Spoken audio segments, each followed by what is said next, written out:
سورہ سجدہ میں اللہ تعالیٰ فرماتے ہیں کہ اللہ وہ ہے جس نے آسمان اور زمین کو اور جو کچھ بھی ان کے درمیان ہے سب کو 6 دن میں پیدا کر دیا۔ تو پھر تمہیں کیوں لگتا ہے کہ وہ تمہارا کام نہیں کر سکتا؟ یا تم ایسا کیوں سوچتے ہو کہ جو مانگا ہے وہ تمہیں وہ چیز نہیں دے سکتا؟ اس کے خزانوں میں کبھی کمی نہیں ہوتی۔ وہ آسمان سے لے کر زمین تک ہر کام کی تدبیر کرتا ہے۔ تمہارے نزدیک جو 1000 برس کا کام ہے، اللہ کے لیے وہ ایک لفظ کن کی بات ہے۔ کائنات جو بھی کہے اپنا یقین پختہ رکھو، کیونکہ یقین والوں کے لیے وہ قرآن میں فرماتا ہے کہ اگر اللہ کی مدد تمہارے ساتھ ہے تو تمہیں اور کس کی مدد کی ضرورت ہے؟ اگر اللہ تمہیں تھام لے تو کس کی اتنی جرأت کہ تمہیں گرا سکے؟ اگر اللہ سفارش سن لے تو کس میں اتنی ہمت کہ وہ انکار کرے؟ اور اگر اللہ اس سفارش نہ سنے تو ان لوگوں میں سے کون یہ بل بوتا رکھتا ہے کہ اس سے اپنی سفارش منوا لے؟ جب تک اللہ تمہارے ساتھ ہے تب تک نہ کوئی تمہارا کام بگاڑ سکتا ہے اور نہ تمہیں ہرا سکتا ہے۔ جب وہ کسی چیز کا ارادہ باندھ لیتا ہے تو کائنات کی کوئی چیز اسے روک نہیں سکتی۔ پتہ ہے اللہ کو راضی کرنے کا سب سے آسان طریقہ کیا ہے؟ نماز۔ نماز تمہارے اور اللہ کے درمیان موجود ہر فاصلہ ختم کر دیتی ہے، اور اللہ کو اپنے بندے کی سب سے پیاری بات یہی لگتی ہے جب اس کا بندہ اس کے پسندیدہ انداز سے اسے مناتا ہے۔ جب تم اللہ کی محبت کا حق ادا کرنے کے بعد اپنی محبت کی آرزو کرتے ہو نا، تو اللہ اس آرزو پر ایک دم کن فرما دیتا ہے اور پھر کہتا ہے کہ تو نے مجھے میری پسند سے راضی کیا ہے نا، تو میں بھی تجھے تیری ہی پسند سے راضی کروں گا۔ کائنات میں کوئی بھی عمل اور کوئی بھی عبادت ایسی نہیں جو نماز کی طرح اللہ کو فوراً تم سے راضی کر سکے۔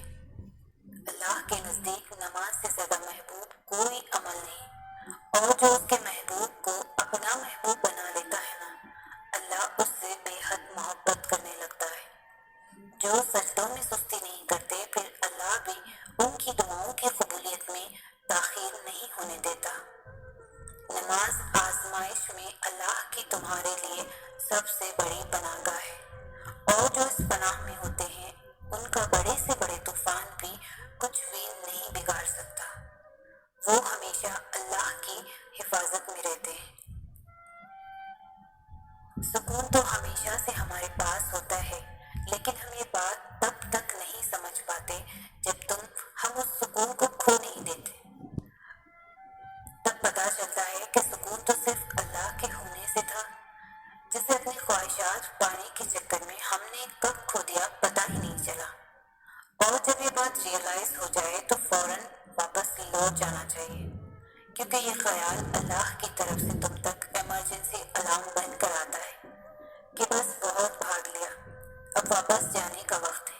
ٹوٹی پھوٹی صحیح دوستی اللہ سے دوبارہ جوڑ لینے کا وقت ہے۔ اور پھر جب رب ہی دوست بھی ہو تو ہچکچاہٹ کیسی؟ بھاگ چلو، رکنا نہیں ہے، بس سیدھا اس کے پاس جانا ہے اور معافی مانگ کر اس رشتے کو بچا لینا ہے، کیونکہ وہ اللہ ان سے بہت محبت کرتا ہے جو اپنے اور اس کے رشتے کو بچانے کے لیے سب چھوڑ آتے ہیں۔ اور وہ بڑا مہربان دوست ہے، وہ فوراً معاف بھی کر دیتا ہے اور وہ سب واپس بھی لوٹا دیتا ہے جو تم نے اس سے دوستی کی خاطر قربان کر دیا ہوتا ہے۔ پتا بھی نہیں گرتا اور اللہ کو خبر ہوتی ہے۔ ابھی دل میں خیال اور لبوں پر وہ دعا آئی بھی نہیں ہوتی، مگر وہ پہلے ہی جانتا ہے کہ ہم وہ دعا کرنے والے ہیں۔ وہ تو ان کی بھی سنتا ہے جو بول نہیں سکتا، اور اس کی بھی دعا قبول کرتا ہے جس کے ہاتھ نہیں ہوتے کہ وہ ہاتھ اٹھا کر مانگ سکے۔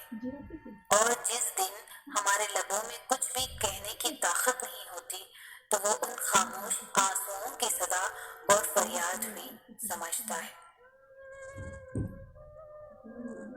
وہ دیتا ہے بے شمار بے حساب، آپ کے کے ناشکرے پن کے باوجود بھی دیتا رہتا ہے۔ وہ گنتا نہیں ہے، احسان نہیں جتاتا، ہاں پر آزماتا ضرور ہے، اور اس کی بھیجی ہوئی آزمائشوں میں کھڑا اترنا آسان نہیں ہوتا، تو پر یقین مضبوط ہو تو مشکل بھی نہیں ہوتا۔ وہ تمہاری اور تمہارے ایمان کی حفاظت کرنے والا ہے۔ جب تم اسے دعا مانگتے ہو، اسے اپنے ایمان کی حفاظت مانگتے ہو، وہ اس ایمان کو تمہارے لیے مضبوط کرتا ہے، اور وہ تمہیں اور مضبوط بناتا ہے۔